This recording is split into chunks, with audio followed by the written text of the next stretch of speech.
खबीज का बच्चा दिखता नहीं है क्या? खबीज का बच्चा तो तू है, तुमको नहीं दिखता है। ओए मुझे खबीज का बच्चा मुझे हाथ लगाता है। हाँ लगाता हूँ मैं तुझे। खबीज का बच्चा बोलता है। चल तेरे को देखता हूँ मैं। चल मर गए साहब।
हेलो मिस्टर केडी पाठक, मैं इंडियन एम्बेसी से राव बोल रहा हूँ।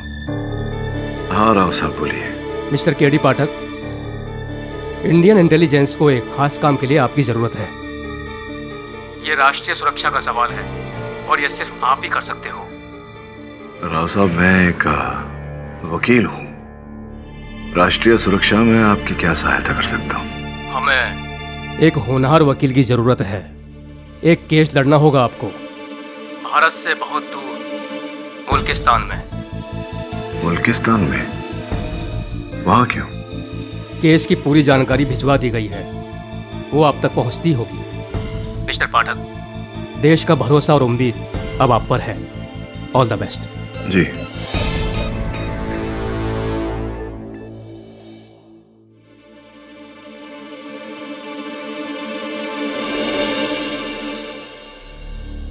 मिस्टर केडी, अब तक तो आपको पता लग गया है कि केस को लड़ने के लिए आपको मुल्किस्तान जाना है। जी मिस्टर राव का फोन आया था, कह रहे थे कि इसकी सारी जानकारी आपसे मिलेगी। ये रही इस केस की सारी जानकारी।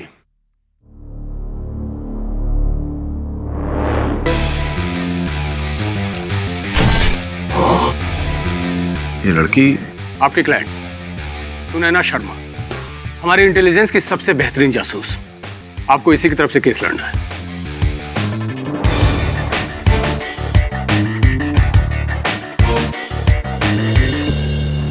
केस के बारे में थोड़ा समझा दीजिए। मुल्किस्तान में हक्मी परिवार काफी रईस और सफल व्यापारी है। हींग, किशमिश, ऊनी कपड़े, ये सारी चीजें वो बाहर के देशों में एक्सपोर्ट करता है। हमारे यहाँ भी परिवार और व्यापार फरजाम हक में चलाता है। उसका एक खास नेचर मैं आपको बता दूं, काफी शौकीन और अय्याश टाइप का आदमी है। आज से ठीक 3 महीने पहले हमारी इंटेलिजेंस टीम को यह खबर मिली थी कि फरजाम भारत में हमले के लिए पैसे डाल रहा है, लेकिन अफसोस हमारे पास कोई ठोस सबूत नहीं था और इसकी सही जानकारी के लिए हमें जरूरत थी एक काबिल जासूस की। तो हमारी नजर में सुनैना से बेहतर कोई और नहीं था। तो सुनैना अपना नाम बदलकर गुलनाज के नाम से फरजान के घर में नौकरानी का काम करने लगी। मिस्टर केडी, परसों तक तो हमारा मिशन बिल्कुल सही चल रहा था। पता नहीं कैसे एकाएक फरजाम का खून हो गया।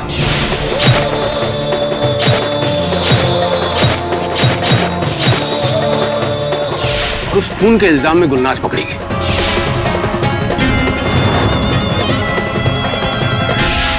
लेकिन हमें पूरा यकीन है कि कहीं ना कहीं कुछ गड़बड़ है।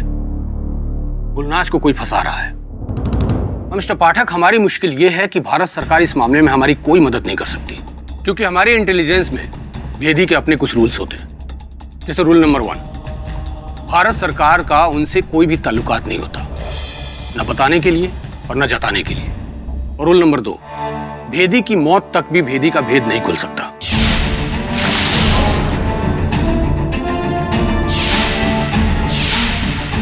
यहां तक कि उसके अपनी मां बाप के सामने भी। और मिस्टर केडी, हमें जरूरत है कि उसकी पहचान छुपाए रखकर उसको बचाना। और यह काम सिर्फ आप कर सकते हैं, क्योंकि हम इतनी बेहतरीन और काबिल जासूस को खोना नहीं चाहते। आपके और आपके असिस्टेंट की कल सुबह 5 बजे की फ्लाइट बुक्ड है। और हाँ, एक बात का ख्याल रखिएगा, हमें किसी भी कीमत पर 24 घंटे के अंदर उसे बचाना है, नहीं तो वो लोग उसे मार देंगे। ये अदालत किसी खास जिले या शहर के दायरे में नहीं आता। इसके अपने अलग ही नियम और कानून होते हैं, और आपको उनके ही नियमों के हिसाब से केस को लड़ना होगा। वहां जाने के बाद कुछ चीजें और मुश्किल हो जाएंगी। उस अदालत की एग्जैक्ट लोकेशन हमें अभी तक पता नहीं चल सकी है, इसलिए अदालत कहां है ये आपको खुद ढूंढना है, और वहां तक जाने का रास्ता भी।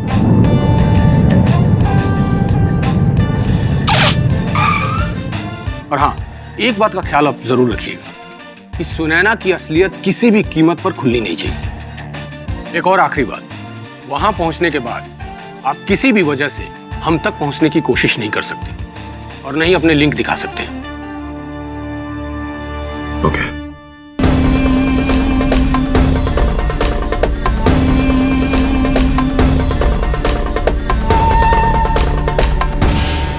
अरे सुनिए ना, आपको पता है अदालत यहाँ कहाँ है? अरे यहाँ कहाँ हो सकता है? अरे पता तो होगा आपको। अरे आप तो यहाँ के रहने वाले।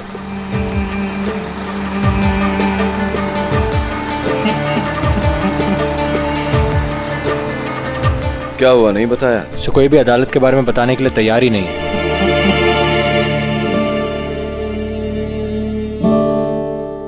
वो बच्चा देख रहा है? हाँ सर। वो बताएगा। ठीक है सर, पूछता हूँ। और रुक, ऐसे नहीं बताएगा। फिर कैसे बताएगा सर? जा।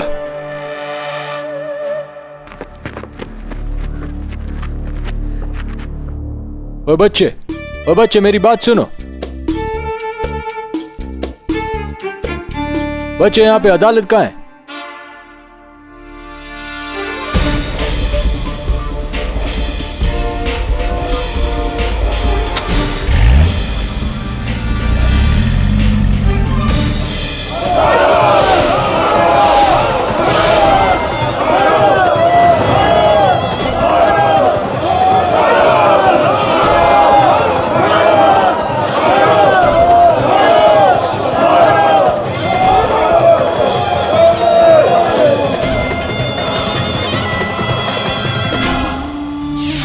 कल दुकान के बाहर बात करता था, 4 लोगों ने अपनी आंखों से देखा है, गवाह है हमारे पास।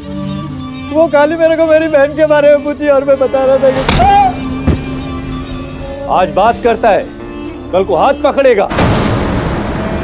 हमारे मुल्क को नापाक करता है ऐसा शख्स। नहीं साहब, मैं कुछ नहीं किया, मुझे माफ करना। माफी खुदा के दरबार में मांगना, यहाँ से सजा दी जाती है। ले जाओ इसे।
बुलाया जाए।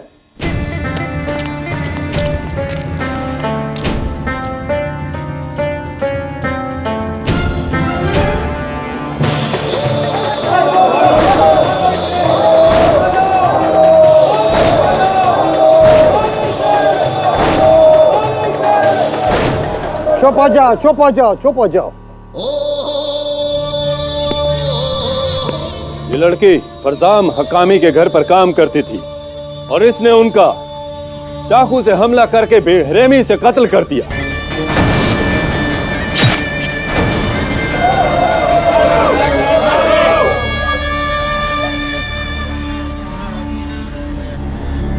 इसे बेड़ियों से जकड़कर घसीटते हुए सड़क पर ले जाया जाए। अब पत्थरों से। एक मिनट जैसे एक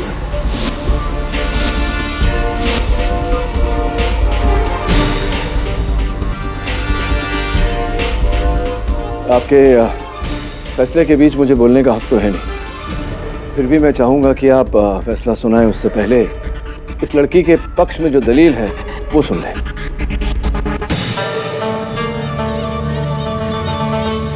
तो कौन है तुम और किधर से आए? योर ऑनर, मेरा नाम केडी पाठक है। मैं एक वकील हूँ, भारत से आया हूँ और इस लड़की का केस लड़ना चाहता हूँ।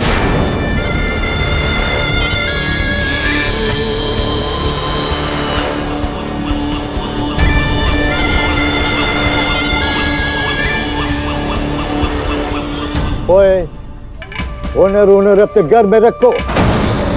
भारत से आया, भारत से केस लड़ेगा? अरे हम केस समझ चुका है, पूरा केस समझ चुका है। तुम जाओ, घूमो फिरो, खाओ पियो,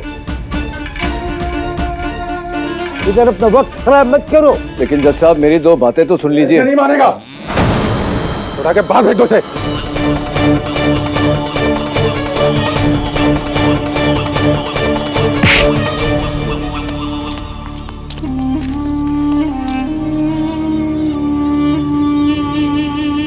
ओए, वो अंदर कैसे घुस कर आया था? सारा मुंह का जायका खराब कर दिया। ओए, तुम सब जाओ, जाओ यहां से और इसको भी लिख के जाओ। इसका फैसला हम कल करेगा, कल ले जाओ इसको।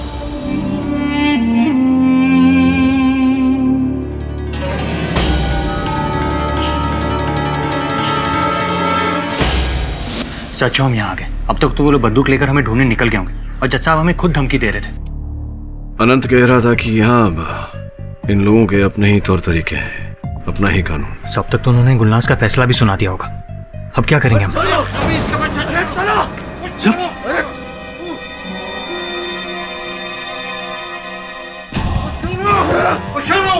तुम, छोड़ो हमारे भाई का साथ तो किया, उसको माफी तुमको नहीं मिलेगा। चलो।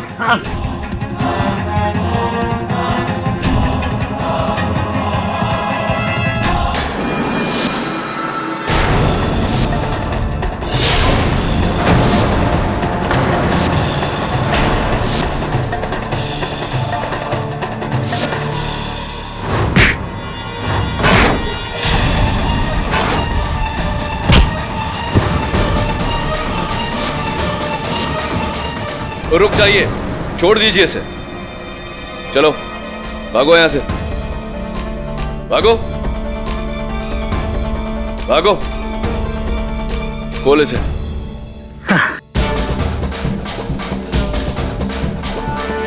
ओह, ओह।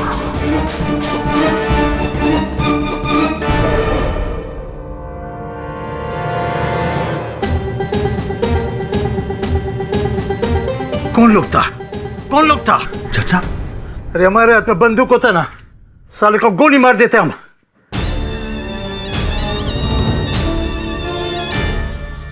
वो तुम लोग वही हो ना, केडी पाठक?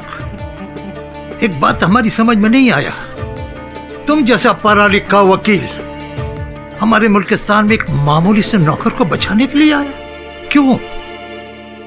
एक भाई के लिए जनाब। ये बहरांग है, गुलनाज का बड़ा भाई। भाई?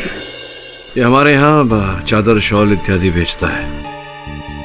जब इसे अपनी बहन के बारे में पता चला तो मेरे पास आया। रिश्तों में बहुत ताकत होती है जनाब। जब मैंने इसकी कहानी सुनी तो मैं इसकी बहन को बचाने चला आया।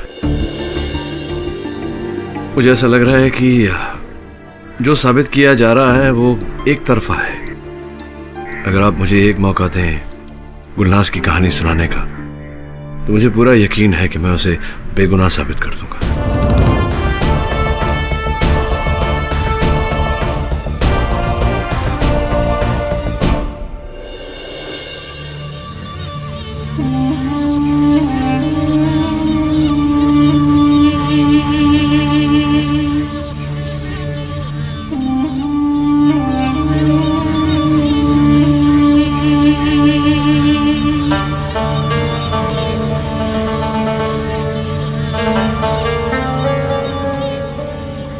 क्या हुआ जनाब?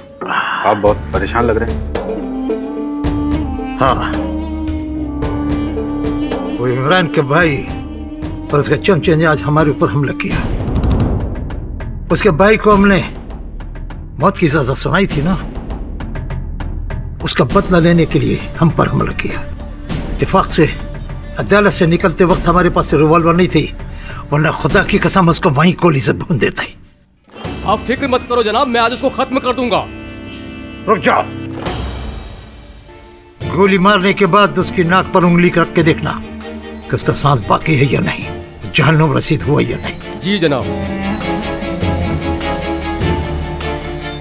जनाब आपके पास में बंदूक भी नहीं था, तो फिर आप बचकर कैसे आए? था एक फरिश्ता जिसने हमारा जान बचाया। कौन था वो? एक वकील जो हिंदुस्तान से हमारे मुल्क तक आया मुकदमा लड़ने के लिए। हिंदुस्तान से यहाँ तक? बड़ा अजीब बंदा है, दूसरों की जान बचाने के लिए अपनी जान पर खेल जाता है। खुदा उसकी मदद करे, सलामत रखे उसको। अगर आज वो ना होता तो हम तुम्हारे सामने जिंदा नहीं बैठा होता। हम दुआ करेगा खुदा हर कदम पर उसकी मदद करे।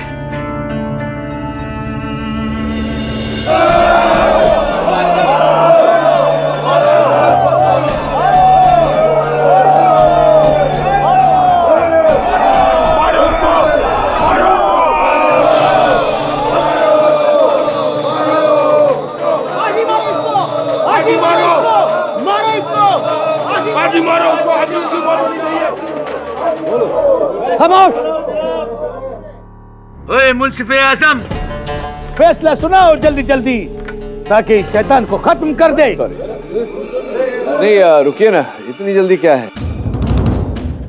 तो तुम फिर आ गया? हाँ, मैं वो सबसे। ओए इसको बाहर ले जाओ, इसको बाहर ले जाकर फेंको। ओए चुप हो जाओ, चुप हो जाओ।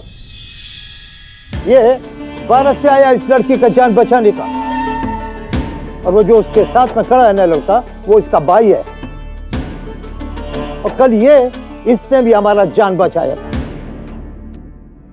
कसम है खुदा का, मन करता है इसको एक और मौका दिया जाए। ओए अब कुछ बेस नहीं होगा, ले जाओ इसको और गोली से उड़ा दो। खाने दो इसका गोश्त शहबाज को। नहीं, वो तो खा ही लेंगे, लेकिन देखिए अल्लाह भी अपने बंदे को एक आखिरी मौका देता है। आप भी अगर मुझे एक आखिरी, बाकी अदालत आपकी है, कानून आपका है, मर्जी आपकी।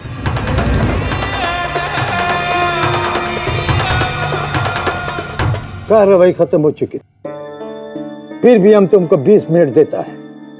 इस 20 मिनट के अंदर तुम कोई गवाह, कोई सबूत या ये साबित करो कि ये लड़की बेकसूर है, तो फिर हम सोचेंगे।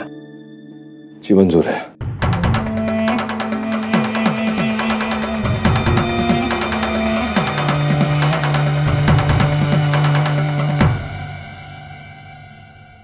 अभी सब लोग बैठो, बैठ जाओ, बैठो। गुलनाज, घबराओ मत। जनाब को बताओ कि कत्ल के समय तुम कहाँ थी। गुलनाज, खून के समय तुम कहाँ थी, क्या कर रही थी? अगर ये लड़की बेकसूर है, इसे कत्ल नहीं किया, तो ये चिल्ला चिल्ला कर अपना बेगुनाही का सबूत देती। केडी साहब अपना भी वक्त जाया करता है और हमारा भी वक्त जाया करता है। जाओ अपना मुल्क में जाओ, उधर वकीली दिखाओ। मैं आपके पहले गवाह से कुछ सवाल करना चाहूंगा। ओ वकील, जो कुछ पूछना है जल्दी जल्दी पूछो। हमको इस लड़की का कत्ल करके ही चैन मिलेगा। जी सब जल्दी जल्दी पूछता हूँ। तो ये हकामी साहब जो हैं वो आपको कैसे पुकारते हैं? वो क्या बोल के बुलाता था? वो कितना अहमक सवाल पूछते तुम हमसे। कोई हम चाचा है तो हमको चाचा ही बोलेगा, चूचू नहीं। हाँ चाचा ही तो बोलेगा। तो चाचा जी ये बताइए कि हकामी साहब के साथ एक दिन में कितनी बार आपकी मुलाकात होती है? कैसा अजीब बात पूछता है। एक घर में रहता है, कितना बार मिलता है, कितना बार नहीं मिलता है, उसका हिसाब किताब रखेगा।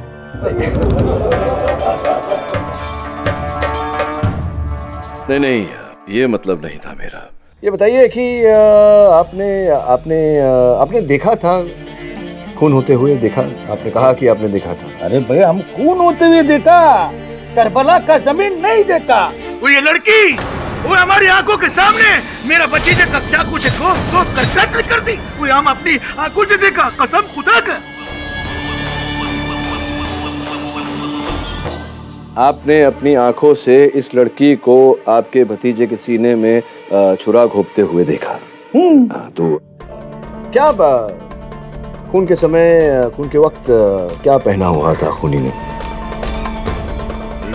बहादुर लोग क्या पहनते हैं? वो बुर्का पहना था। बुर्का में था। तो जिस औरत ने हत्या की या जिस व्यक्ति ने, आपने देख के ही, बुर्के को देख के अंदाजा लगा लिया कि वो गुलनाज ही, क्योंकि इनका चेहरा तो दिखा नहीं होगा ना आपको बुर्के, अंदाजा है आपको।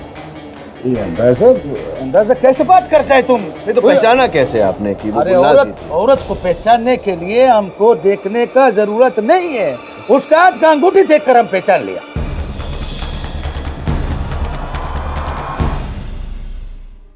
अच्छा, उसका हाथ की अंगूठी को देखकर आपने इसे पहचाना। तो खून होते हुए देखा आपने, तो कहाँ से देख रहे थे आप खून होते हुए? हम अपना घर का दहलीज के बाहर से देखा। तो जहाँ खून हो रहा था, चाकू घोंपा जा रहा था, और जहाँ आप खड़े थे कितना फासला था? ये कोई 10 फीट? 10 फीट दूरी पर आप थे। और रोशनी कितनी थी वहाँ? वही रोजाना जैसे रहता है वैसे ही था। वो कमरे में बल्ब चलता था। तो वो जो गलियारे में बल्ब थी, वो कितने वाट की थी बल्ब? वो हमको क्या मालूम कितने वाट की थी। ओ बच्चा, वो कितने वाट का बल्ब थी? 100 वाट की। पर जुम्मे के बाद के दिन जब चाचू से घर पे लड़ाई हुई थी ना, तो फिर उन्होंने गोली मार के फोड़ दी थी। फिर से एक बार अब्बू ने फोड़ी थी, और फिर आखिर में 60 वाट की लगाई थी। 60 वाट की थी? 60 वाट। योर ऑनर, माफ करना जनाब, 70 साल के शख्स जिन्हें केवल एक ही आंख से दिखाई देता है, वो 10 मीटर की दूरी से 60 वाट की बल्ब की रोशनी में बुर्के के अंदर किसी औरत को छोटी सी अंगूठी को देखकर पहचान ले, ये बात जरा हजम नहीं। अजीब बात है ना? अजीब है। तुम हम पे शक करते? ओ वकील, तुम हम पे शक करते? हम तुमको अभी दिखाते।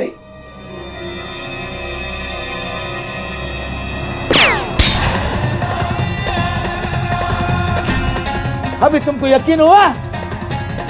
ओए वकील, तुम एक जंगी से बात करता है, एक जंगजू से बात करता है, एक फौजी से बात करता है, एक अफसर से बात करता है। क्षमा चाहता हूँ, और कोई शक था भी तो आपकी निशानीबाजी देख करके अब कोई शक नहीं रहा मेरे मन में। बस एक आखिरी सवाल करना चाहता हूँ आपसे। ये जो मेरे हाथों में अंगूठी है, ये चांदी की अंगूठी लाल पत्थर वाली, ये आपको नजर आ रही है वहां से? साफ दिखता है। लाल पत्थर, बड़ा पत्थर। लाल पत्थर, बड़ा पत्थर, ये जनाब चांदी की नहीं, सोने की अंगूठी है। और जिस पत्थर को ये लाल कह रहे हैं वो पीला पत्थर है। तो मुझे ऐसा लग रहा है कि निशानेबाजी करने में और बुरके में किसी औरत को पहचानने में बहुत फर्क होता है। शायद इनसे वही भूल हुई होगी। आप बैठे।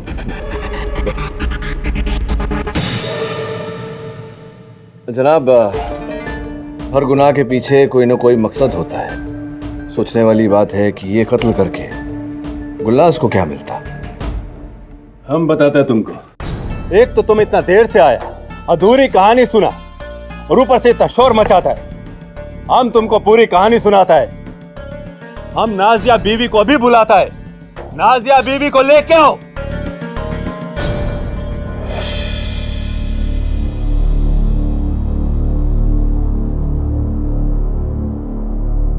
आइए नाजिया बीवी। ये जनाब केडी हैं। इनको बताओ कि कत्ल होने के 2 दिन पहले घर में क्या क्या हुआ था।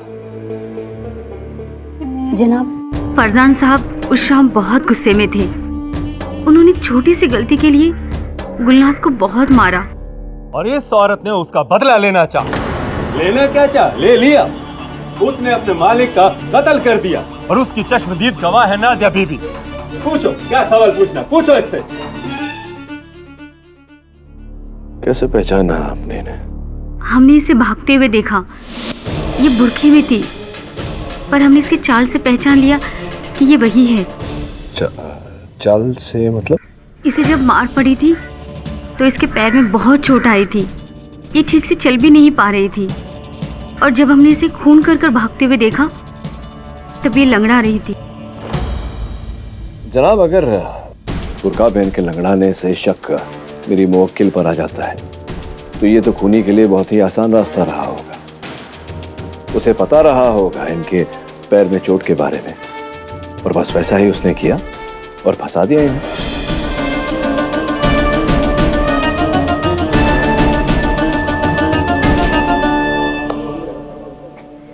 चलिए, कोई बात नहीं। उस शाम जो हुआ वो ठीक से समझने की कोशिश करते हैं। तो कहाँ थी? आपने कहा आप बावर्ची खाने में थी। उसके कुछ देर बाद ही खून हुआ। कितने बज रहे थे तब? समय क्या हो रहा था? करीब 7। सारे मेहमान खाना खा के जा चुके थे और हम दोनों ने साथ में बर्तन साफ किए। हाँ, 7 बज रहे होंगे। 7 बजे होंगे। और फिर क्या हुआ? पर हाँ, इसके सर में बहुत दर्द हो रहा था। हमने इसे आराम करने के लिए कहा और ये भंडार खाने में चली गई। क्यों? भंडार खाने में क्यों? जनाब, नौकर को कमरा कहाँ मिलता है, ये भंडार खाने में ही रहती थी। अच्छा, उसके बाद क्या हुआ? करीब 10 मिनट बाद हमने बाकी के बर्तन साफ किए और रसोई बंद करके जा ही रहे थे कि हमने चाचा जान की चिल्लाने की आवाज़ सुनी और जब मैं वहाँ पहुँची तो मैं इसे लंगड़ा के भागते हुए देखा। जनाब, इनसे और कोई सवाल नहीं पूछना चाहता। नाजिया बीबी, तुम जा सकता है। शुक्रिया। हो गया जनाब। केडी। जनाब, ये क्या हो रहा है? वही गवाह, वही सबूत, वही सब बातें। अब इतना सब हो ही गया तो हकामी साहब के बेटे से भी पूछ लो। इजाजत है। बेटा, आना जरा, इनसे बात करना। बताओ इनको आगे क्या क्या हुआ था, बताओ। मैंने इसको कत्ल करके भागते हुए देखा था। भागते हुए क्या, मैंने उसको पकड़ा भी, पर मुझे धकेल कर अंदर चली गई और अंदर से दरवाजा बंद कर लिया। तो कहाँ वो भंडार खाने? हाँ। तो इजाज, बताओ कि तुम्हें इतना यकीन कैसे है कि गुलनाज ही थी? क्योंकि इसके कपड़े से हींग की खुशबू आ रही थी और भंडार खाने में हम हींग रखते हैं ना, इसलिए हमेशा तेज हींग की खुशबू आती है। हींग की खुशबू सूंघी, देखा नहीं इनको तो। जनाब, अब तक कोई ऐसा गवाह नहीं है जिसने साफ साफ गुलनाज को कत्ल करते हुए देखा हो या ऐसे वहां से भागते हुए देखा। किसी ने दूर से अंगूठी को पहचानी या फिर किसी ने किसी को लंगड़ाते हुए देखा या फिर किसी ने हींग सूंघा। जनाब, इस सबूत के बिना पर हम गुलनाज को खूनी करार कैसे दे सकते हैं? कमाल है जनाब, सारा का सारा हकामी परिवार इस कत्ल का गवाह है, लेकिन तुम हो कि यकीन करने को तैयार ही नहीं। ऐसे लगता है जैसे कसम खाया तुमने। ठीक है जाज मियां, इनको एक बार दोबारा बताओ हुआ क्या था। ठीक है जाज मियां, इनको एक बार दोबारा बताओ हुआ क्या था। जल्दी ओए दरवाजा खोलो। ओए खोल। ओए खबीज कौन है? ओए खोलो दरवाजा। दरवाजा खोलो यार। ओए क्या हो चचा? ओए कौन अंदर है? ओए खोल दरवाजा।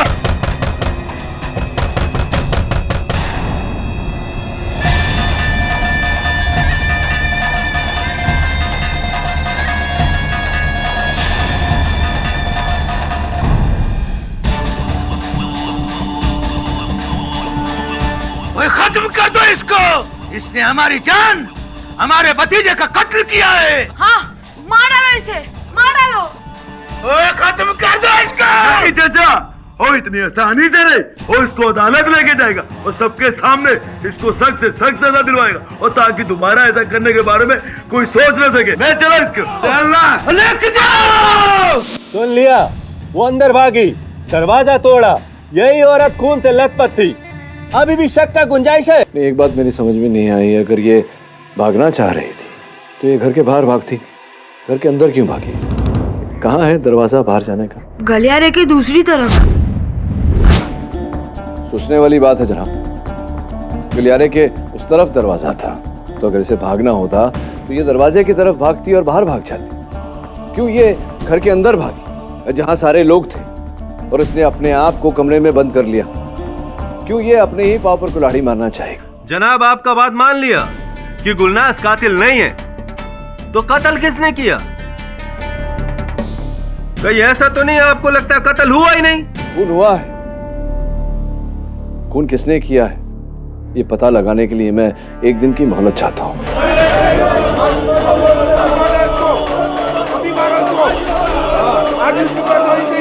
देखिए जनाब, अगर ऐसा नहीं किया तो एक बेगुनाह को न बचा पाए और एक बेगुनाह को सजा देने का गम हम जिंदगी भर उठाते रहे। प्लीज। ओए चुप हो जाओ, बैठ जाओ। यहां फैसला हम करेगा। जो आदमी 20 मिनट के अंदर इतना कर सकता है तो उसको एक मौका और दिया जाए।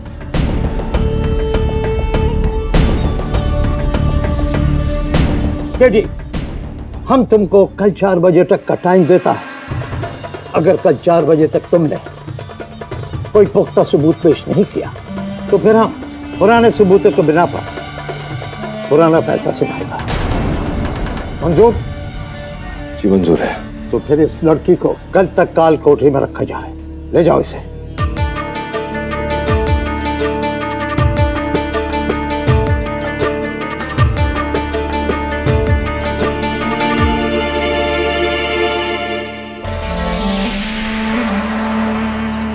कुछ तो करना पड़ेगा वरुण, ठोस सबूत ढूंढने पड़ेंगे। मुझे समझ में नहीं आ रहा, अगर उसने ये खून किया नहीं तो चुप क्यों है? खून के समय कहाँ थी वो?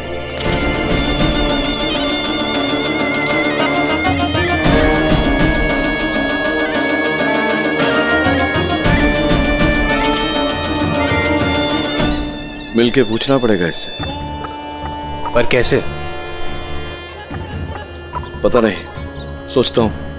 एक और बात, हकामी परिवार के घर के बारे में, उनका जो स्टोर रूम है उसके बारे में सब कुछ पता लगा। सब वो लोग आसपास भी अगर हमें देखेंगे तो 1 सेकंड में गोली मार देंगे। कौन मदद करेगा हमारी? वो लड़की नाजिया मदद करेगी। तू घुस जा घर में। पर सर मैं अंदर जाऊंगा कैसे? वैसे ही जैसे खूनी अंदर गया था। Common sense Varun.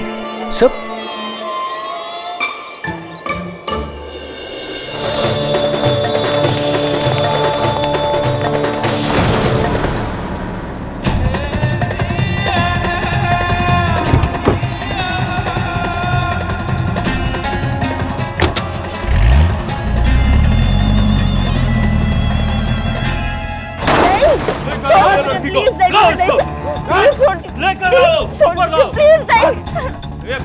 के लिए जाने दो मुझे।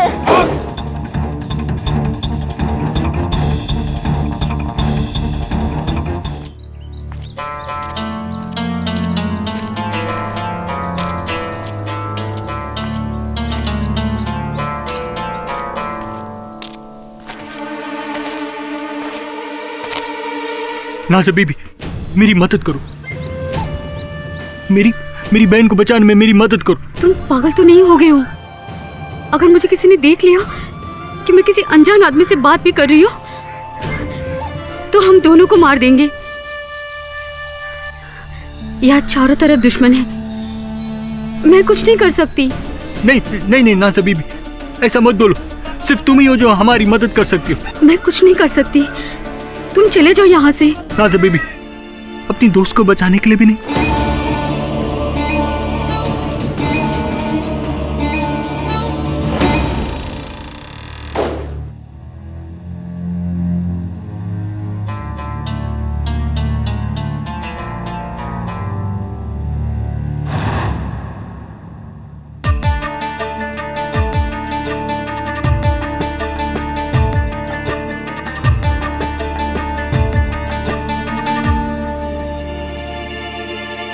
सुनैना, मेरा नाम केडी पाठक है। मुझे हिंदुस्तान से भेजा गया है तुम्हें बचाने के लिए। मैं जानता हूं तुमने किसी का खून नहीं किया, निर्दोष हो तुम।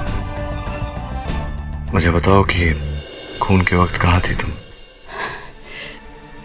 मैं घर के बाहर बाग में थी। बाग में क्या कर रही थी? मैं हर शाम को बाग में जाती थी और यहाँ की सारी जानकारी इंटेलिजेंस टीम तक पहुंचाती थी।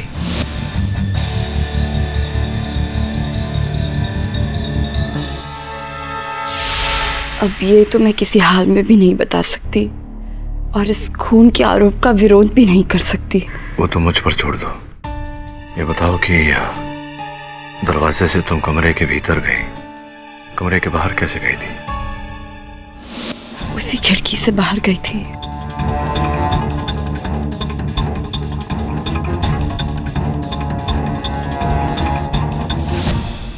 क्या हुआ था उस शाम?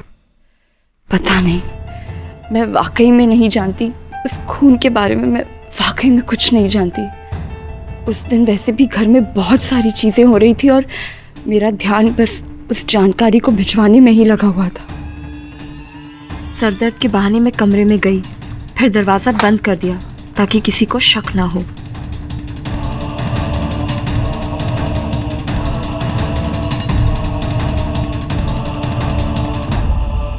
अपना बुर्खा उतार कर तुम बाहर गई थी? बुर्खा उतार के इसलिए गई थी क्योंकि अगर एक भी दाग गलती से भी लग जाता तो कोई भी पूछ लेता, इसलिए मैं हर बार बुर्खा अंदर रखकर ही बाहर जाती थी।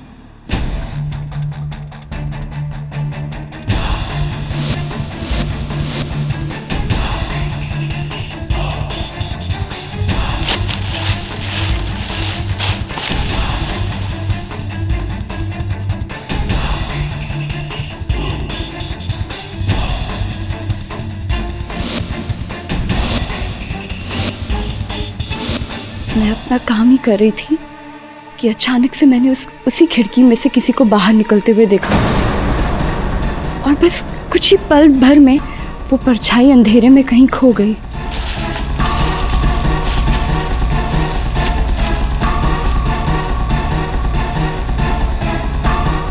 फिर मैंने दरवाजे पे शोर सुना तो मैं भाग के अंदर आई, बुर्का पहना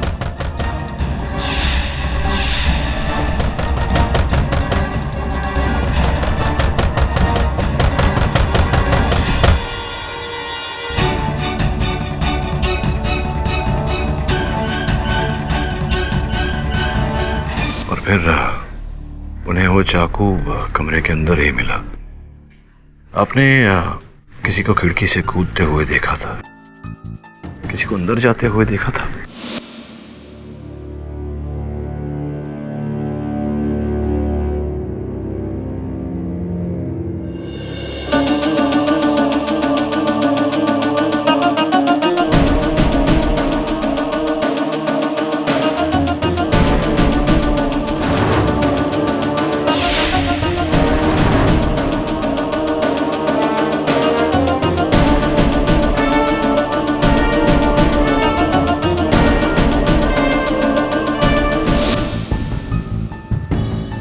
नहीं, दरवाजा तो बंद था और मैं खिड़की के बाहर। मैं 2 महीनों से फरजाम हकामी पर नजर रखे हुई थी। हमें इस बात का पूरा यकीन था कि हमारे मुल्क के दुश्मनों को हथियार और योजनाओं के लिए हकामी के व्यापार से ही पैसे दिए जाते हैं, पर उसे पकड़ने के लिए मैं कोई पुख्ता सबूत और सही मौके के इंतजार में थी।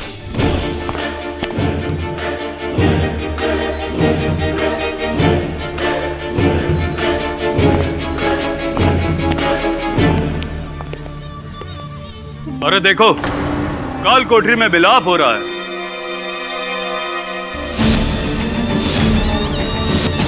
अरे ये तो वही वकील है। यकीन नहीं आता कि बकरा अपनी गर्दन खुद कसाई के हाथ में देने आ गया। क्या बात है, आज हलाल खाएंगे।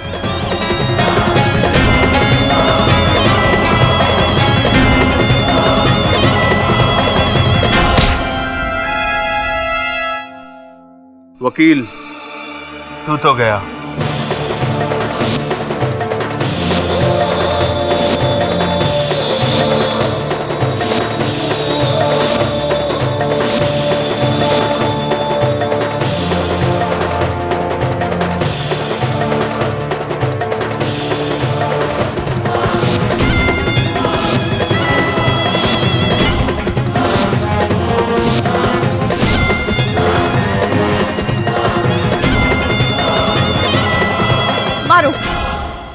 मार डालो इसे, पर याद रखना मेरा भाई जानता है कि ये वकील मुझसे मिलने आया था और उसे पता चल जाएगा कि तुम सब ने मिलकर इसका कत्ल किया है। मार डालो इसे। ठीक कह रही है जनाब, ये अगर हमने इसे मार दिया तो हम भी शक के घेरे में आ जाएंगे।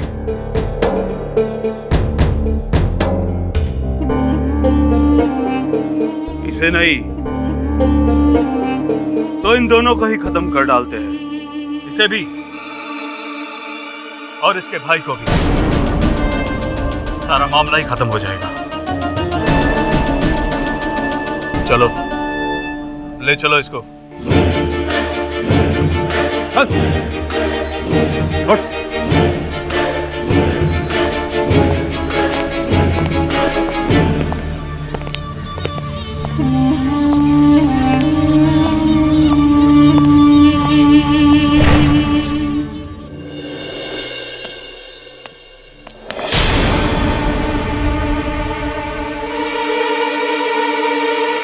वो हमारा आँख ने जो देखा वो सही है? वला आलम आजकल हमारा आँख क्या क्या देखते। ला हौल वला कुव्वता इल्ला बिल्लाह।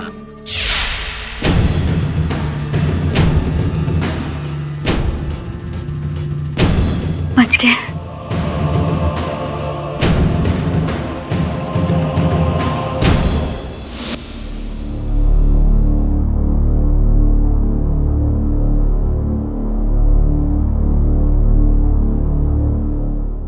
खून यहाँ हुआ था। वही नाज़िया भी, वो इधर क्या करती है तू? जी, मैं वो कमरा साफ करने आई थी। तो जब जनाब ही नहीं रहे तो कमरा काहे को साफ करती? क्यों अपना वक्त बर्बाद करती? वो भूख से हमारा जान जा रही है। जाओ हमारे लिए दस्तरखान बिछाओ। जी। सुनो, तुम घर में बुर्का पहन के क्यों घूमती है?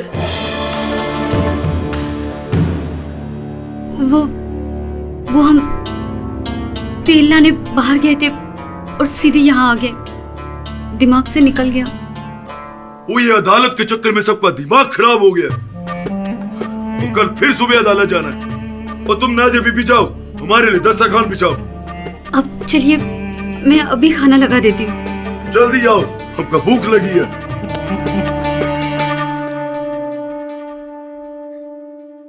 अब बहुत हो गया। सहेली की खातिर हमने अपनी जान जोखिम में डाल दी। इसे गंवाने की हिम्मत नहीं है हमें। अब आप चली जाइए, नहीं तो ये लोग हम दोनों को जिंदा गाड़ देंगे। मेहरबानी कीजिए और चली जाइए यहाँ से।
को बहुत मजा आया, पूरा जश्न देखा हमने। जश्न में कितना मजा आया।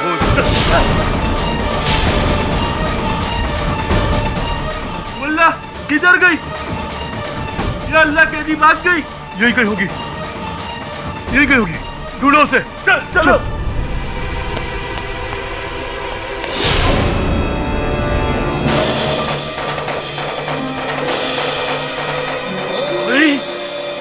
बोला तुम यहाँ से कैसे भागोगे हमसे?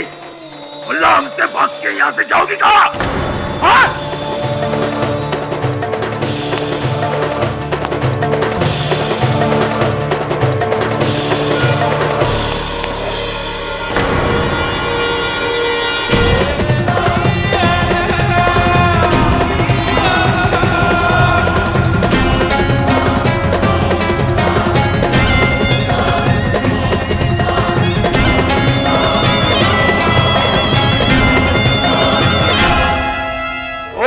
कहाँ भागेगी? बता कहाँ तक भागेगी? छोड़ दो मुझे। क्या करता? ले चल अंदर। चल चल चल जाने दो मुझे। चल।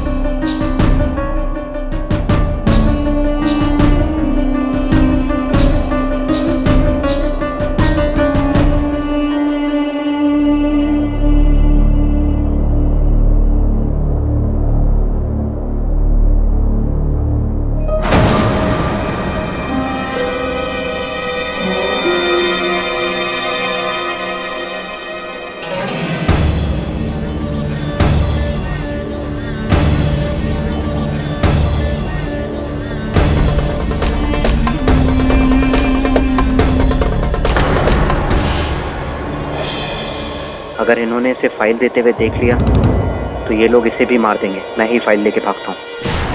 रुक जा वरना गोली मार दूंगा। अरे ओए कभी इसका बच्चा रुक। ओए रुक रुक।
बच्चों के साथ ही खेलते रहेंगे या बड़ों के साथ भी खेलेंगे? ओए, तू चुप बैठ और अपना मुंह बंद रख, नहीं तो तेरे मुंह में कपड़ा ठोस देंगे। हाँ? क्यों? डरते हैं क्या आपके जनाब? या खुद पर यकीन नहीं है आपको? खेलिए ना एक आध हाथ हमारे साथ भी खेलिए। अगर मैं जीत गया तो छोड़ देना, अगर हार गया तो आज नहीं तो कल मारना ही है मुझे। हा? जनाब, आप इसकी बातों में ना आए। ये बहुत ही शातिर इंसान है, ये आपको उलझा रहा है। चुप।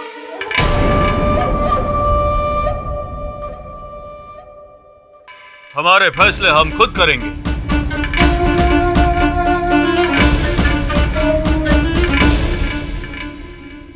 आओ।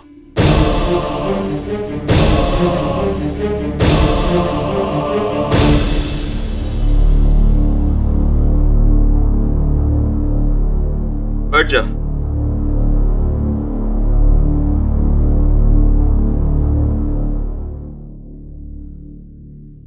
जान की बाजी से कम नहीं होगा।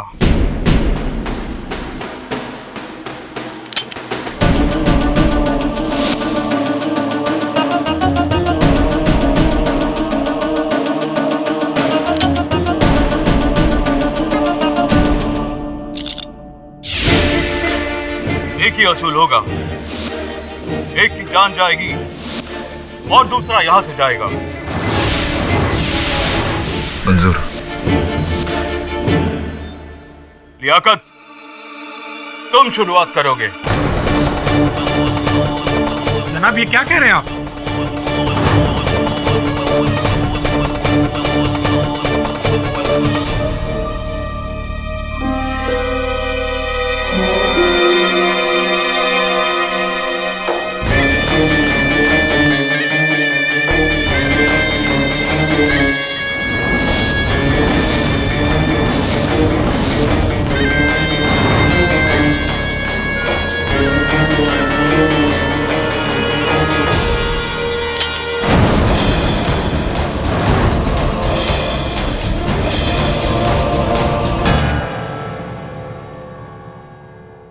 ये लो, पिस्तौल चलाने तो आती है ना?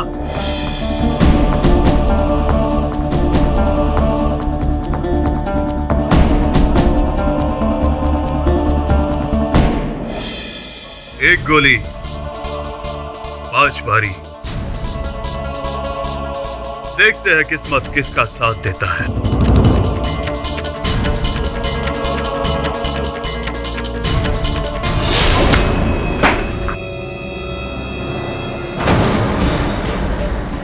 पता नहीं इस चेंबर में गोली है या नहीं। अगर नहीं तो बच गए, अगर है तो गए। बंदूक के नीचे हो जाए तो अच्छा है। शुक्रिया। आप लोग ताश में लगे रहिए, आपके जनाब और मैं जरा खुली हवा की सैर करके आते हैं। चलिए।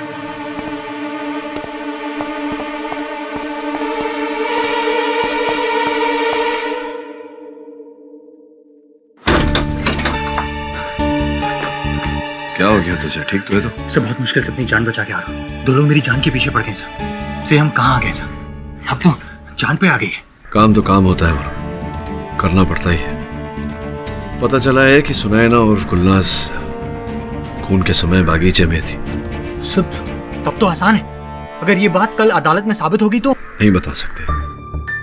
वो बागीचे में बैठकर हिंदुस्तान की टीम को जानकारी दे रही थी। ये बात बाहर नहीं आनी चाहिए वरना। समझ गया सर, वरना हमें से कोई भी जिंदा वापस नहीं लौटेगा।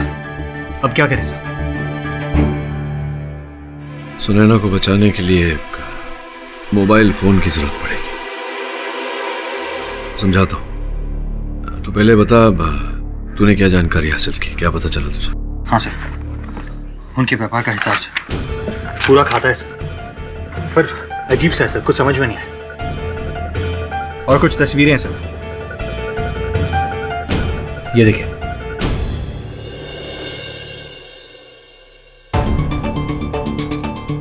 भंडार खाना और फरजाम का कमरा।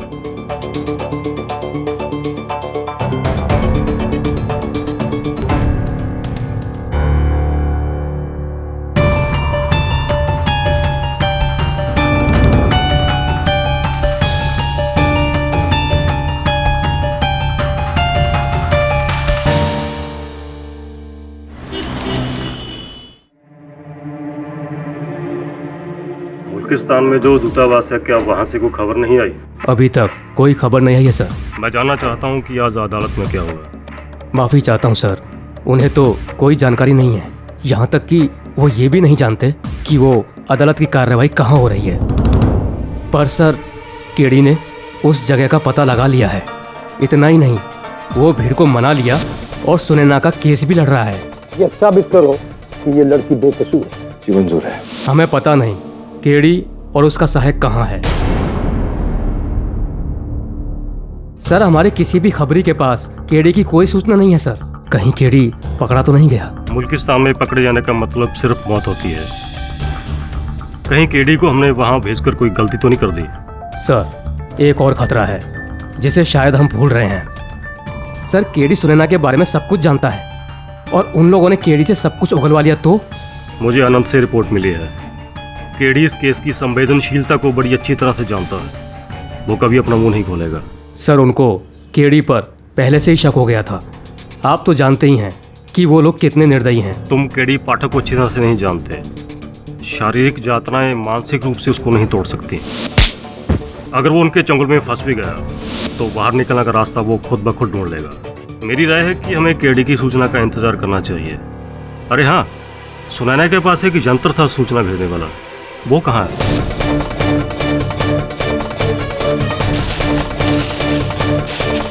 सर उसके सिग्नल हमें हकामी के घर से मिल रहे हैं। लगता है सुनैना ने उस यंत्र को वहीं कहीं छिपा दिया है। किसी भी कीमत में वो यंत्र उनके हाथ नहीं लगना चाहिए, वरना वो सुनैना के बारे में सब कुछ जान जाएंगे।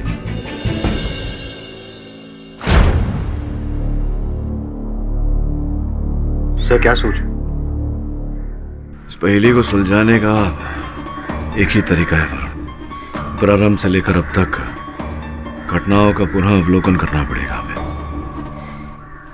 सर मुझे तो इस केस के बारे में कुछ समझ में नहीं आ रहा। इस केस में इतने सारे लोग हैं और सबका बयान एक दूसरे से अलग। किसी ने वो अंगूठी देखी, उस्ताद का अंगूठी देखकर हम बेचैन तो किसी को वो हींग की सुगंध आई, इसके कपड़े से हींग की खुशबू आ रही थी। तो उस वक्त घर में इतने सारे लोग थे पर कोई भी हमें सही जानकारी नहीं दे रहा। इसी का फायदा खूनी उठा रहा है। खूनी है तो हकामी परिवार के सदस्यों में से ही कोई एक। घटनाक्रम पर ध्यान देंगे तो संभवतः कहीं ना कहीं से कोई सुराग निकलेगा। सर वो फजाम हकामी परिवार का मुखिया था, जिसे एक बुर्का पहने महिला ने चाकू घोंपकर हत्या कर दी। एक भारतीय गुप्तचर हकामी परिवार में नौकरानी बनकर रह रही थी। उस पर हत्या का आरोप लगाकर उसे पकड़ा जाता है। हत्या का कारण कि फरजाम ने उसे 2 दिन पहले पीटा था और इसी बदनामी को धोने के लिए उसने फरजाम की हत्या की। घर के अन्य सदस्यों के पास साक्ष्य है जो ये संकेत देते हैं कि वही हत्यारिन है, किंतु हम जानते हैं कि वो हत्यारिन नहीं है। सर सबसे पहले चाचा जान ने खूनी को हत्या करते हुए देखा।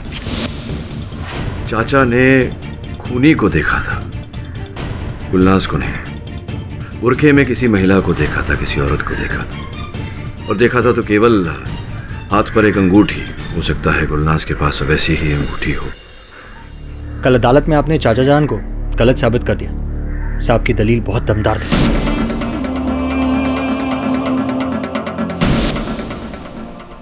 वापस आते हैं। हत्यारिन हत्या करने के बाद वहां से भागी और घर में देखती है दूसरी नौकरानी नाजिया, और वहां नाजिया को बुरखे में कोई दिखाई देता है या देती है, लंगड़ाते हुए। फरजाम की पिटाई से गुलनाज की टांग में चोट लगी थी, इसीलिए वो लंगड़ा रही थी। एग्जैक्टली।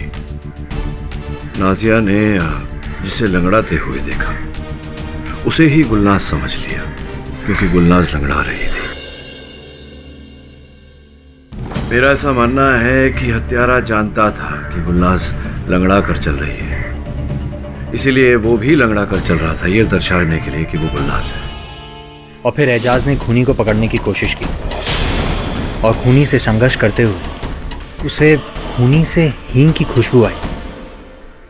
सब गुलनाज जिस कमरे में रहती थी वहाँ हकामी परिवार हींग रखता था, इसीलिए अब एजाज को भी लगता है कि गुलनाज ही खूनी है। और फिर अरमागन, जिसने दरवाजा तोड़ा और गुलनाज को खून से सने बुरखे के साथ पकड़ा। हाँ, लेकिन गुलनाज का कहना है कि जिस समय हत्या हुई वो बाग में थी, खुफिया जानकारी भेज रही थी बाहर।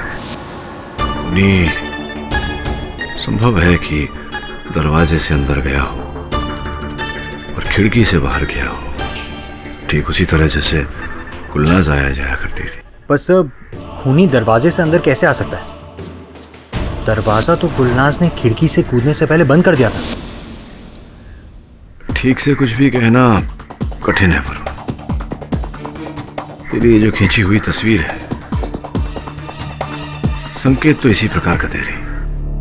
खैर, उसके बाद गुलनाज खिड़की से कमरे में वापस आई, अपना बुर्खा पहना और ठीक उसी समय पकड़ी गई। सर, खूनी का गुलनाज का भेष बदलकर फरजाम की हत्या करना हमें खूनी के बारे में 2 सुराग देता है। कैसे सुराग? एक तो ये कि वो गुलनाज के कमरे में बहुत आसानी से पहुंच सकता था, और दूसरा ये कि वो हकामी परिवार के घर से बहुत अच्छी तरह से परिचित था।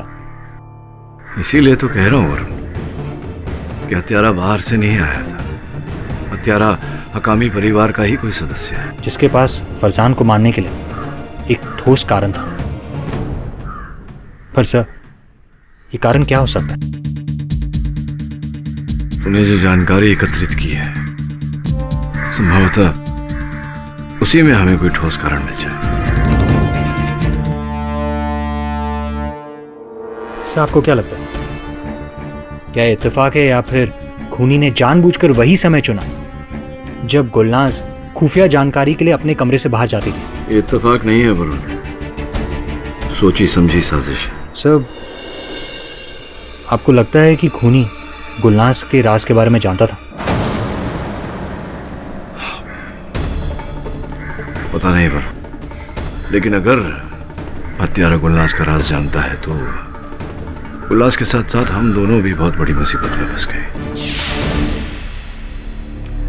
खैर, वो सब छोड़, इस समय तुझे एक अहम कार्य करना है। बताइए सर। सुन,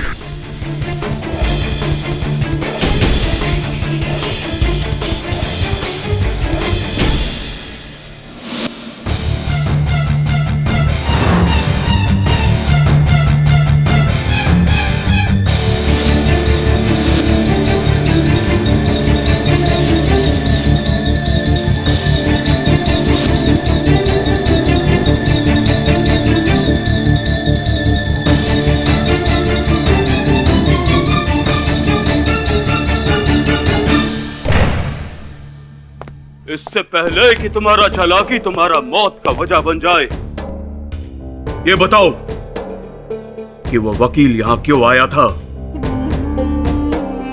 चुप क्यों हो? बताओ, चुप क्यों हो? जवाब दो। मैं जवाब देना जरूरी नहीं समझती। एक बात याद रखना लड़की, हम गुनाहगार को कभी माफ नहीं करता है। और वो लड़का, वो शक्ल सूरत से तुम्हारा भाई बिल्कुल नहीं लगता। कौन हो तुम? क्या साजिश है तुम्हारी? क्यों किया तुम फरजान साहब का कत्ल? जवाब दो। तुम इस तरह नहीं समझोगी।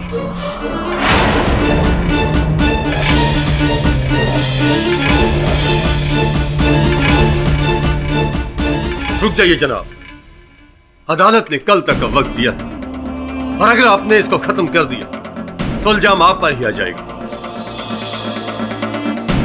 वैसे भी वो वकील हमारी गिरफ्त से भाग चुका है। हमें जो भी करना होगा सोच समझ कर करना होगा।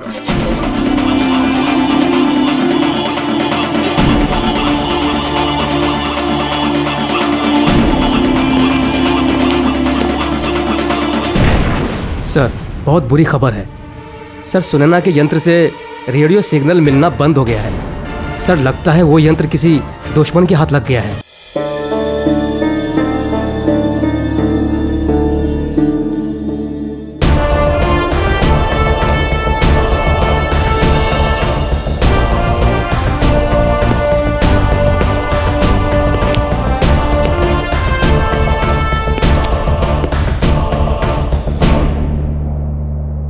अरे बेटी, ये क्या हुआ? तो कुछ नहीं है, थोड़ी सी मेहमान नवाजी की गई।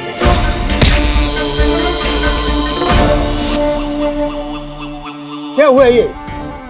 देखो, अगर आइंदा किसी ने ये बदतमीजी की तो मैं उसको जंजीरों से जकड़ कर कोठरी में डाल देता। केडी, तुम शुरू हो जाओ। मुंसिफ साहब, आपने जो वक्त मुझे दिया था उसमें कुछ सवाल कुछ जवाब ढूंढ लाया हूं मैं। सवालों से शुरू करता हूं। पहला सवाल ये है कि ये खून 2 दिन बाद क्यों हुआ? ये कैसा बेहुदा सवाल है? गुलनाज को बदला लेना था, उसने चाकू मारा और बदला ले लिया, बस। यही तो सवाल है कि चाकू मारा 2 दिन बाद क्यों? जिस दिन इन्हें मार पड़ी थी उस दिन भी बदला ले सकती थी, उसके अगले दिन 2 दिन बाद ही क्यों? तो मुझे ऐसा लगता है कि इस सवाल का जवाब नाजिया बीवी के पास होगा। मैं उन्हें बुलाना चाहूंगा। नाजिया बीवी को बुलाया जाए।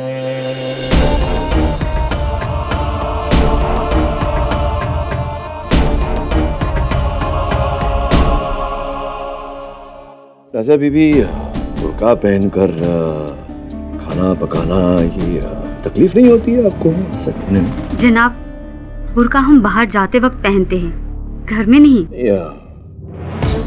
खून भी तो घर ही में हुआ था। उस रात घर की औरतें बुर्के में थीं या क्यों थीं? उस रात की बात और थी। बाहर से मेहमान आए हुए थे, इसलिए घर की औरतें बुर्के में थी। जनाब, बात पे गौर किया जाए। उस रात घर की औरतें बुर्के में थीं और इसी का फायदा उठाया है खूनी ने। एक आखिरी सवाल, ये जो जूते आप पहनी हैं इस समय इस वक्त, यही जूते आप घर में भी पहनती हैं? जी नहीं, ये तो हम बाहर निकलते वक्त पहनते हैं। घर में तो चप्पलें पहनते हैं। सारी औरतें घर में चप्पलें पहनती हैं? जी। मुंसिफ साहब, अब मेरा सवाल ये है कि इस समय गुलनाज ने जूते कैसे पहने हैं? ये भी घर में बाकी औरतों की तरह चप्पल पहनती होगी। ये घर में अपने कमरे में पकड़ी गई थी, तो जूते कब पहने इन्होंने? जेल में तो जूते बदल नहीं सकते, क्यों? अरे क्या बकवास हो रहा है? जहाँ तक हमको पता है ये कत्ल और खून का केस है, इधर जूते चप्पल पर बहस हो रही है। केडी, क्या हुआ? यही साबित करना चाहता हूँ मुंसिफ साहब कि जिस शाम खून हुआ उस शाम मेरी मुवक्किल घर के अंदर नहीं थी, बाहर थी, बाग।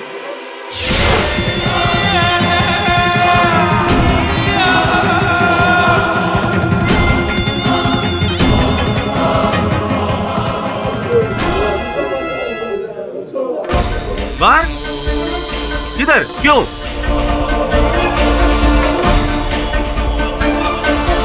मैं घर के बाहर बाग में थी और यहाँ की सारी जानकारी इंटेलिजेंस टीम तक पहुँचा दी थी। अब ये तो मैं किसी हाल में भी नहीं बता सकती। केडी, तो खामोश क्यों है? बोलो।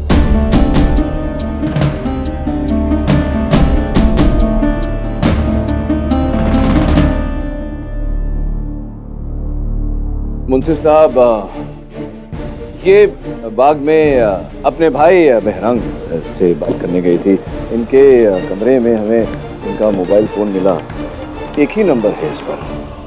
आप चाहें तो चेक कर सकते हैं। ये लीजिए, आप नंबर डायल करके चेक कर लें।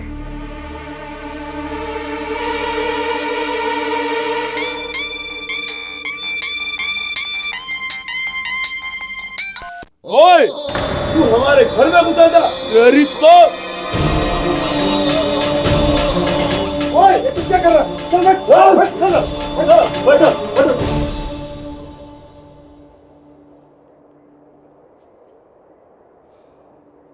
जनाब, इसीलिए गुलनाज फोन छिपा कर रखती थी ताकि इसे मारना पड़े। क्या बकवास है जनाब? अगर गुलनाज बाहर थी तो दरवाजा तोड़ने पर वो अंदर कैसे पकड़ी गई? और खूनी बाहर कैसे गया? और खूनी बाहर गया समझ में आता है, गुलनाज फिर अंदर कैसे आ गई? खिड़की से जनाब। गुलनाज का बाग में जाना, फोन करने, शोर सुन के अंदर आना और खूनी का वहां से भागना, फरार होना, ये सब उस भंडार घर की खिड़की से हुआ है। अच्छा, इसलिए खिड़की खुली थी। वही तो मैं सोचूं, इतनी ठंड में इनको हवा की क्या जरूरत पड़ी? ये सबूत है मेरी बात का कि खिड़की खुली थी। जनाब, जो खून से लथपथ बुर्का था वो इस औरत ने पहना था, उसका कोई मतलब नहीं। बताता हूं, कमरे में अंधेरा था जनाब। ये शोर सुनकर अंदर आए, बाहर दरवाजा कोई खटखटा रहा था। खूनी वहीं बुर्का छोड़कर भागा था। अंधेरे में इन्हें दिखाई नहीं दिया कि बुर्के पर खून लगा हुआ है। दरवाजा खोलने के लिए इन्होंने बुर्का पहना और दरवाजा खोला और खूनी इसका इंतजार कर रहा था। जनाब, खूनी को कैसे पता चला कि गुलनाज बुर्का उतार कर बाहर कब गई? उसने कमरे में क्या कैमरा लगाया था? जी नहीं, कैमरा नहीं लगाया था जनाब। खूनी वहीं मौजूद था उस कमरे में, इस हींग के डब्बे के पीछे छिपा हुआ। और जैसे कि हमारे गवाह इजाज ने बताया था कि खूनी से ही की बू आ रही थी, वो इसीलिए। तुम्हारी बात मान भी ली कि वो कमरे में छुपा था, तो क्या वो अंदर ख्वाब देख रहा था, मिन्नतें मांग रहा था कि वे बाहर कब जाएगी है? और खूनी को कैसे पता था कि मिन्नतें नहीं मांग रहा था, ख्वाब भी नहीं आ रहे थे। शातिर था ना खूनी। उसे पता था कि हर शाम को गुलनाज बाग में जाती है फोन करने, और इसी बात का फायदा उसने उठाया। पर जनाब, अभी थोड़ी देर पहले आपने बोला कि गुलनाज ने ये बात किसी को नहीं बताई, सबसे छुपा कर रखी। इतने अच्छे से छुपाई थी कि जब अदालत में उसकी जान पर बढ़ आई तब भी उसने नहीं बताया। तो ये बात किसी को कैसे मालूम हुई? तो जानकारी थी जनाब, किसी और को जानकारी थी।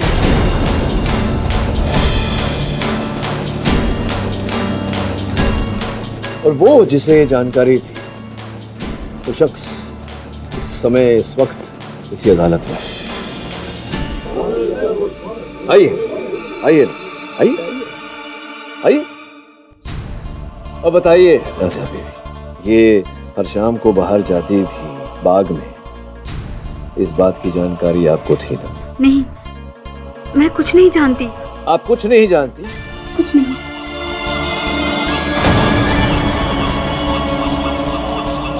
बताओ, क्या जानती हो? बताती हूँ, बताती हूँ।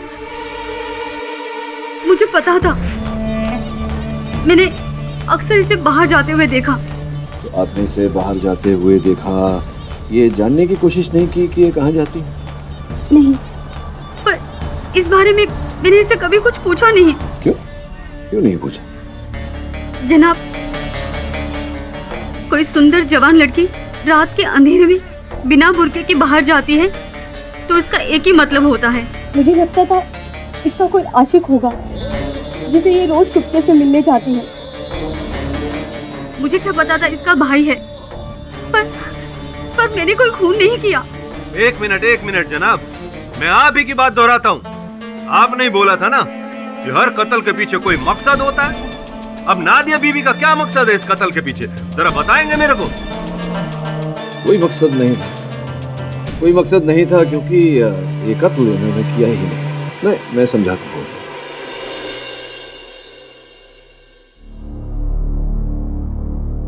मुंसिफ साहब, कत्ल की वजह और असल कत्ल की पहचान इस फाइल में है। ये हकामी परिवार के कारोबार का हिसाब है।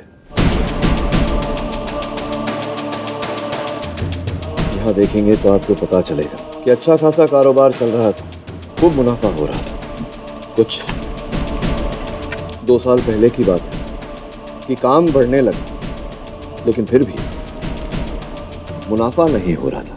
ये देखिए, घाटे पे घाटा, नुकसान पे नुकसान।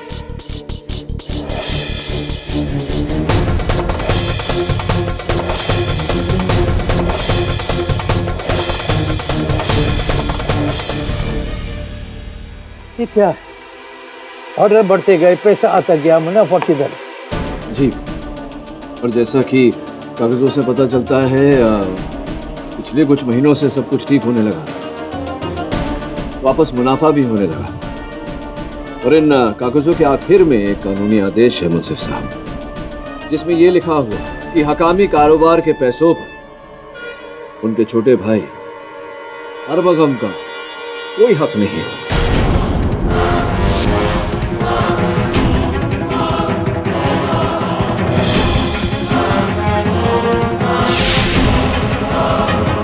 आइए आइए आइए। और तुम 2 कौड़ी का वकील, तुम मुझ पे उंगली उठाता है, मुझ पे, और तुम्हारी हैसियत क्या है? ये आपके बड़े भाई फरजान हकामी साहब ने आपको अपने कारोबार से बेदखल किया था और अदालत से आदेश भी लाए थे। क्यों किया था उन्होंने ऐसा? पागल था मेरा भाई, पागल। सारा पैसा अपने जुए शराब में लुटा देना चाहता था, और मैंने उसको मना किया, मना। उसने मुझे बेदखल कर दिया। उसने ऐसा किया। आपकी नियत, आपका ईमान अगर साफ होता तो शायद वो ऐसा नहीं करते, लेकिन उन्होंने ऐसा किया ही नहीं, क्योंकि आप झूठ बोल रहे हैं। सच तो ये है मुंसिफ साहब कि हकामी परिवार का पैसा ये बाहर के मुल्कों में होने वाली हिंसक घटनाओं में डाल रहे हैं।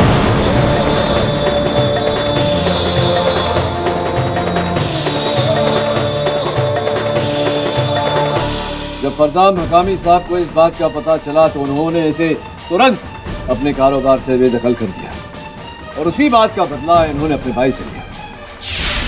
भाईजान, कोई कागजात क्या है?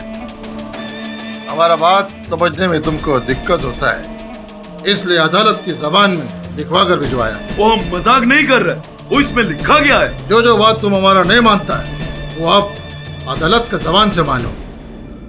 ओ भाई, तुम हमारे साथ क्या कर रहे हो? वो क्यों कर रहा है ऐसा? जो कुछ तुम हमारा पीठ के पीछे कर रहा है ये उसका नतीजा है आरमगन। हमको सब पता चल गया कि हमारा पैसा कहाँ गायब हो रहा है। और वो गायब हो रहा है?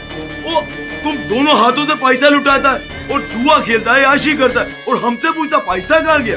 कम से कम वतन के खिलाफ तो हमारा पैसा इस्तेमाल नहीं होता है, दहशतगर्दी फैलाने के लिए तो इस्तेमाल नहीं होता है। अरे शर्म करो, ऐसा बात बोलने से पहले तुमको 10 बार सोचना पड़ता है। और तुम लोग समझने की कोशिश क्यों नहीं करता है?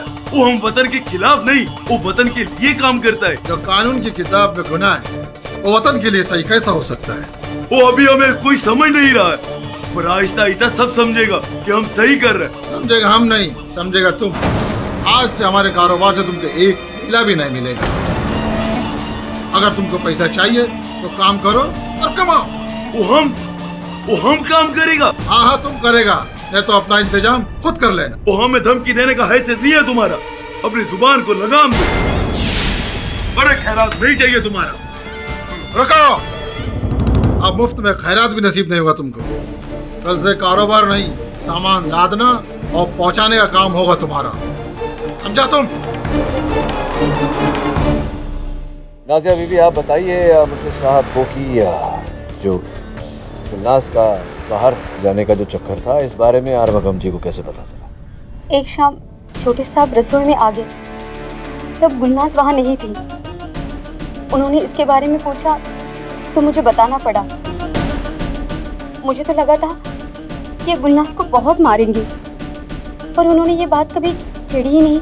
हाँ, क्योंकि उस रात इन्हें अपने बदले की पहली सीढ़ी नजर आ चुकी थी। अरमगम गुलनाज के आने के पहले से भंडार खाने में छुप के उसका इंतजार करता है।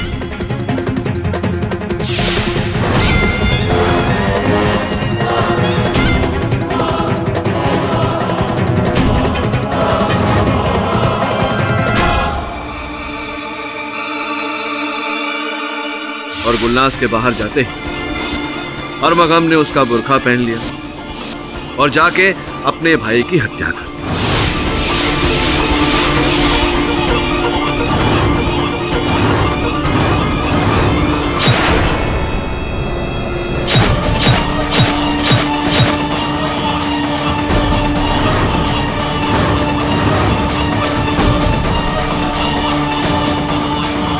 बगीचे से भागने के बाद ये दरवाजे से वापस अंदर आए और ऐसा दिखाया जैसे इन्हें कुछ पता ही नहीं, और ऊपर से खुद कमरे का दरवाजा तोड़ के अंदर आए और गुलनाज को खूनी करार देकर पकड़ लिया।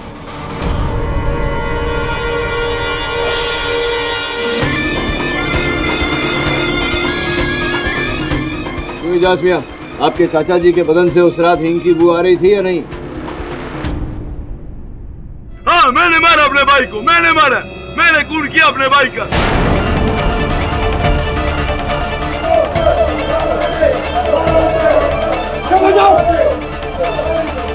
मेरा भाई मेरे को नौकर बना के रखता था। मैं अपने मुल्क के लिए काम करता था और वो सारा पैसा अपना जुआ शराब में लुटा देना चाहता था। मैं अपने मुल्किस्तान को दुनिया का सबसे ताकतवर मुल्क बनाना चाहता था, इसलिए मार डाला मैंने अपने भाई को। मुंशी साहब, एक बाले जुर्म कर चुके हैं। मैं अदालत से गुजारिश करता हूं कि मेरे मुवक्किल को बाइज्जत बरी कर दिया जाए। गवाह हूं और सबूतों को मद्देनजर रखते हुए ये अदालत गुलनाज को बाइज्जत दिया करती है और आरामगाह को कैद में रखने को हम सुलाती है।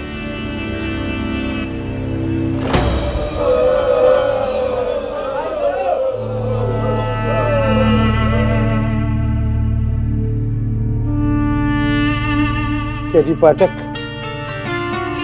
जाओ, अल्लाह तुम्हारा मुहाफिज है। अल्लाह हाफिज।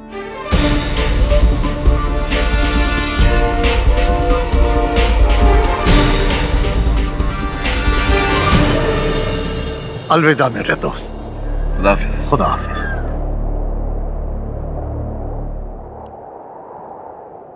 भाई बहन को एक साथ देखकर बहुत अच्छा लगा। मेरे सहायक वरुण से तो मिल ही चुकी हो। जी। हे भगवान, मेरे यंत्र तो अभी भी उस घर में वहीं पे रह गए। अगर किसी के हाथ लग गए तो उन्हें 2 मिनट में पता चल जाएगा कि मैं। चिंता करने की कोई आवश्यकता नहीं, वो यंत्र हमारे पास है सुरक्षित, और उसका श्रेय जाता है मेरे सहायक वरुण को। बड़ी चतुराई से अपनी जान पे खेल के ये वो यंत्र वहां से निकाल कर।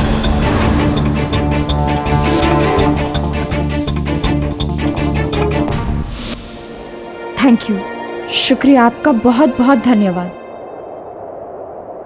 वैसे तो सर मैंने आपके बारे में बहुत कुछ सुना था, पर एक दिन आप मेरी जान बचाएंगे ये मैंने कभी भी नहीं सोचा था। लेकिन एक बात समझ में नहीं आई, मैं 2 महीनों से उस घर में जो जानने की कोशिश कर रही थी उसका पता आपने बस एक रात में कैसे लगा लिया? तुम्हारा संदेह हमेशा फरजाम पर रहा, इसलिए अरमगम कभी संदेह के दायरे में आया ही नहीं। अब समझे। चले, 3 घंटे में मुंबई की फ्लाइट है। नहीं सर, इस मुल्क में मेरा काम अभी खत्म नहीं हुआ। अभी भी यहाँ बहुत सारे लोग हैं अरमागन की तरह जो हमले की योजना कर रहे हैं और उसमें पैसे भी डाल रहे हैं। इसलिए जरूरी है हमारी देश की सुरक्षा के लिए कि हम ऐसे लोगों को ढूंढकर बाहर निकालें, और अब यही मेरा अभियान है। समझता हूं मैं। All the best. जय हिंद सर। जय हिंद। और भी दिलचस्प कहानी देखने के लिए हमारे चैनल को सब्सक्राइब करें और बेल आइकॉन दबाना न भूलें।